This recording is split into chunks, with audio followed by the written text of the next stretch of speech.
जिंदगी की कीमत क्या है। दोस्तों, आज की इस गौतम बुद्ध मोटिवेशनल स्टोरी के जरिए हम आपको बताएंगे कि बुद्ध के नज़रिए से हमारी ज़िंदगी की कीमत क्या है। हम में से बहुत से लोग अपनी ज़िंदगी की वैल्यू नहीं समझते और अपने जीवन को ऐसी चीज़ों में बर्बाद कर देते हैं जिनसे हमारा नुकसान ही होता है। कुछ लोग अपनी ज़िंदगी शराब के पीछे बर्बाद कर देते हैं, तो कुछ लड़कियों के चक्कर में, कुछ अपनी सारी ज़िंदगी में पैसे पैसे कर बर्बाद कर देते हैं। आज की इस बुद्ध स्टोरी के जरिए आप जानेंगे कि हमारी ज़िंदगी कितनी कीमती है और हमें अपनी इस कीमती ज़िंदगी को किस तरीके से जीना चाहिए। एक बार की बात है, गौतम बुद्ध अपने शिष्यों को ज़िंदगी से जुड़ी अच्छी बुरी चीज़ों का ज्ञान दे रहे थे। सभी शिष्य उनकी बातों को बहुत ध्यान से सुन रहे थे। उन सभी में से एक शिष्य ऐसा था जो प्रश्न पूछने की आदी था।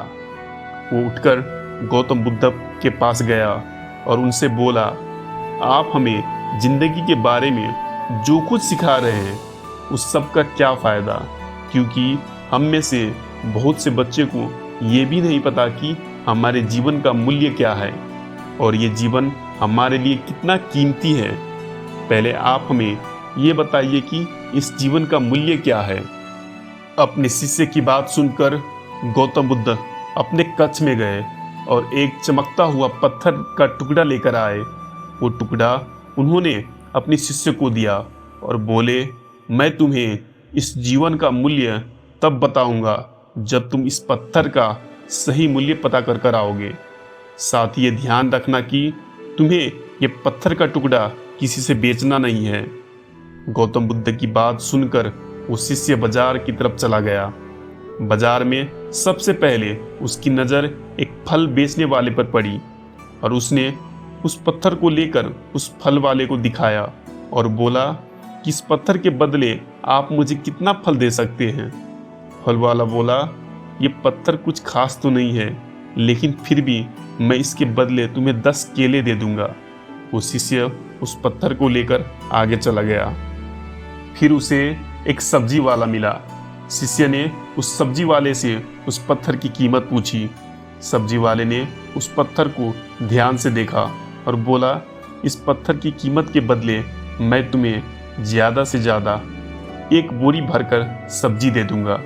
ये सुनकर वो शिष्य फिर आगे चला गया। इसके बाद वो शिष्य उस पत्थर को लेकर एक सोने के व्यापारी के पास गया। उस पत्थर की टुकड़े की चमक देखते ही उस सुनार ने उसकी कीमत 100 सोने के सिक्के लगाए। शिष्य ने वो टुकड़ा बेचने से मना किया तो वो सुनार उसके बदले 200 सोने के सिक्के देने को भी राजी हो गया, लेकिन शिष्य ने वो पत्थर नहीं बेचा। इसके बाद वो शिष्य एक हीरे के व्यापारी के पास गया और उसके सामने उस पत्थर के टुकड़े को रख दिया। उस पत्थर को देखते ही हीरे के व्यापारी ने एक साफ कपड़ा बिछाया, उस पत्थर को उसके ऊपर रखा, फिर उसकी परिक्रमा की और हाथ जोड़कर उस पत्थर को कपड़े में लपेटते हुए बोला, तुम जिसे मामूली पत्थर समझकर उसकी कीमत पूछ रहे हो, असल में ये एक बेशकीमती रूबी है। ऐसा रूबी हर किसी को नहीं मिलता।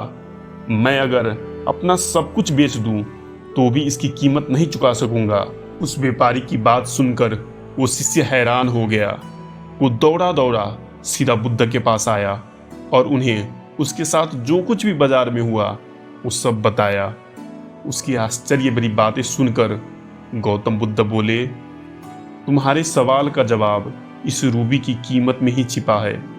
हमारा जीवन भी एक रूबी है।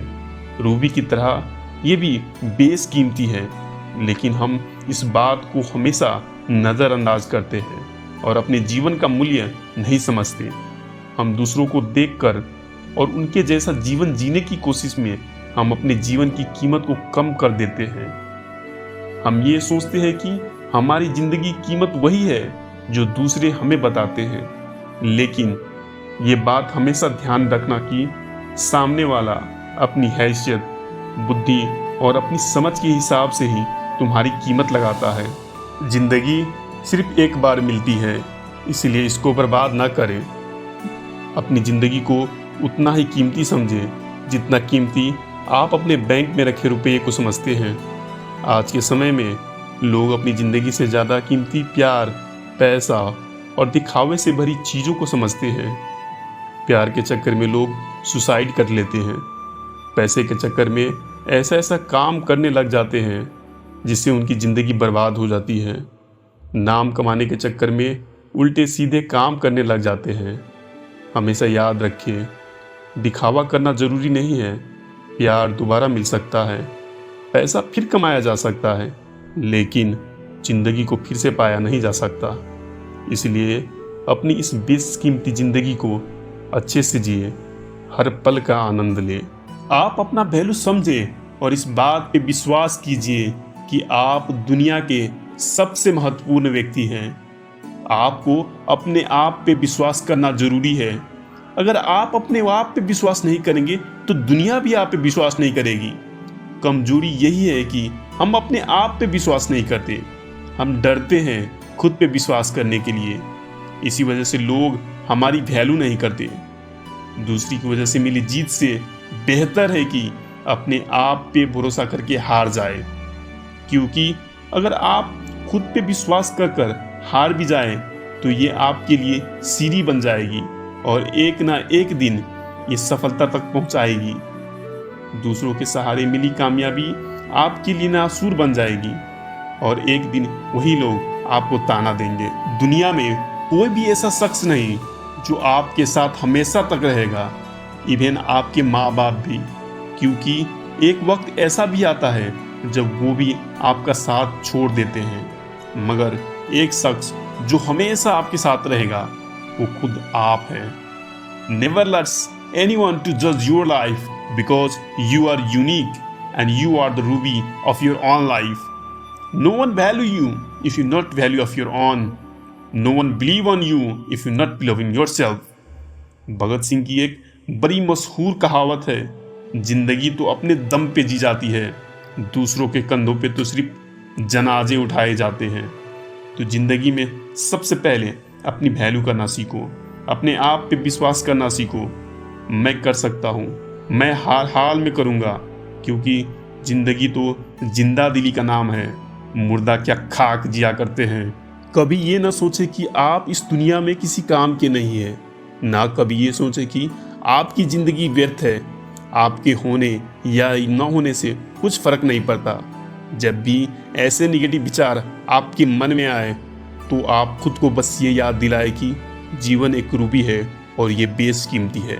आज के समय में हर व्यक्ति अपने जीवन को बेहतर बनाने के लिए बहुत सारा धन कमाना चाहता है। धन आ जाएगा तो सुविधा आ जाएगी, धन आएगा तो जीवन में आराम आएगा, धन आएगा तो जीवन में सुकून आएगा। हर व्यक्ति कुछ न कुछ जमा करने की लालसा में जीवन को जी रहा है, लेकिन हर व्यक्ति की जिंदगी में एक समय ऐसा जरूर आता है जब वो सोचने पर मजबूर हो जाता है कि क्या लोभ, लालच और धन कमाने की लालसा में गुजारी गई जिंदगी ही जिंदगी है? क्या जिंदगी का महत्व सिर्फ इतना है कि काम करो, धन कमाओ, चीज़ें जमा करो और अंत में वो सब दूसरों के लिए छोड़ जाओ? ज़्यादा धन कमाने के चक्कर में हम गलत काम करने लग जाते हैं, रिश्वत लेने लगते हैं, लोगों को ठगने लगते हैं। इस बात से जुड़ी एक कहानी मैं आपको सुनाता हूँ। इस कहानी के जरिए आप जानेंगे कि जीवन में हमें क्या और कितना करना चाहिए ताकि हम एक सुकून भरी ज़िंदगी जी पाएँ। एक बार की बात है, एक राजा ने अपने 3 सबसे अच्छे मंत्री की परीक्षा लेनी चाहिए। उसने अपने तीनों मंत्रियों को बुलाया और कहा कि मैं आप लोगों को 2 काम दूंगा और जो उन दोनों कामों को पूरा कर लेगा उसे मैं कीमती इनाम दूंगा। इनाम की बात सुनते ही तीनों मंत्रियों ने राजा की बात मान ली। इसके बाद राजा ने तीनों मंत्रियों को एक एक थैला दिया और कहा, आप तीनों हमारे बगीचे में जाए और इन थैलों में अच्छे अच्छे फल भर कर लाए। जो ज़्यादा फल भर के लाएगा उसका पहला काम पूरा माना जाएगा और उसके बाद मैं आपको दूसरा काम बताऊंगा। राजा की बात मानकर तीनों मंत्री बगीचे में चले गए और फल जमा करने लगे। पहले मंत्री ने सोचा कि राजा हमारे तोड़े हुए फल थोड़ी खाएगा। उसने जल्दी जल्दी थैले में नीचे से सड़े गले फल डाल दिए और ऊपर से थोड़ा बहुत अच्छे फल भर दिए। दूसरे मंत्री ने सोचा कि राजा के लिए अच्छे फल भरने चाहिए, क्या पता राजा ये फल किसी को भेंट करे। उसने बारी बारी से अच्छे फल तोड़ने शुरू किए और थैले में जमा कर लिए, लेकिन अच्छे फल ढूंढने के चक्कर में उसका थैला पूरा नहीं भर पाया।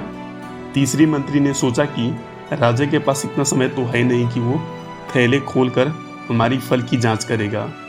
उसने इधर उधर से घास फूस जमा करी और थैले में भर दी, साथ ही ऊपर से 2-4 फल भी डाल दिया।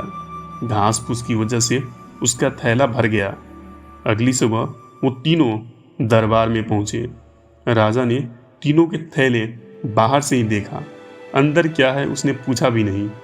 अब राजा ने उन्हें दूसरा काम देते हुए बोला, आप सभी को 15 दिनों के लिए दूर जेल में बंद किया जाएगा। वो 15 दिन आपको इन फलों के सहारे ही निकालने हैं और जो सही सलामत आएगा वही ये परीक्षा जीत जाएगा।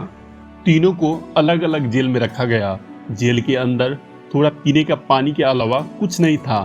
खाने के लिए उनके पास थैले में भरे उनके फल ही थे।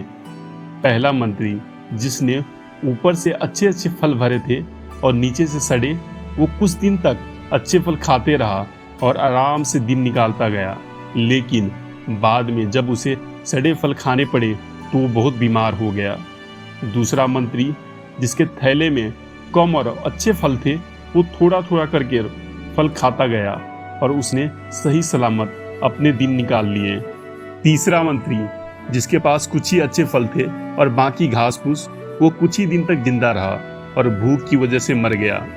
15 दिन बाद राजा अपने सैनिकों के साथ वापिस आया।